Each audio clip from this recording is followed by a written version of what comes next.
ফেলো না।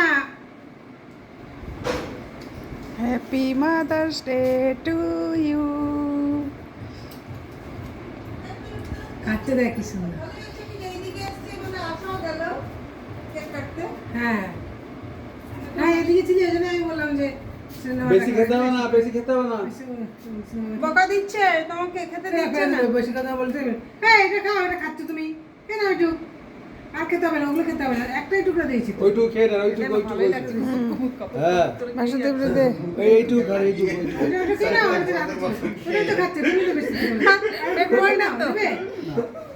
এই পেট ভরে না তো। কোথায় রেখেছে? কেন ওটা খেয়ে নাও, ওটা কি খাবে? খাইবো দেখ না, খাইতে ভালো লাগতেছে তো। পেট ভরে না না, তাছাড়া পেট ভরে না তো এটাতে। আরে বেশি দই, মিষ্টি, আইসক্রিম, কেক এসব আমার কখনোই পছন্দ ছিল না, আর এখনো সেটা পছন্দ, স্টিল এখনো ওইটাই ভালো তো লাগে। একই তো থাকবো। হ্যাঁ কিন্তু নোনতা জিনিসটা একদম পছন্দ কিন্তু না। কইতাছি এত বড় একটা মিষ্টি খেতে গেলে পেটটা ভরে যায়, খাইতে পারা যায় না। কিন্তু এত বড় একটা কেক কিছু না হওয়া। জামাই ষষ্ঠীর সময় তো সবই খেত না দিদা। হ্যাঁ। আইসক্রিম আইসক্রিম সব খেত। খালি মাছ মাংস ডিমটা বাদে মা এবার কবে জামাই সব ষষ্ঠী? খায়। মে মাসে তো না রে, মে মাসে কবে? বৈশাখ মে মাস তো চলতেছে, জ্যৈষ্ঠ, মে মাসে তো হয়ে গেল 11 তারিখ। বৈশাখ শেষে তো জ্যৈষ্ঠ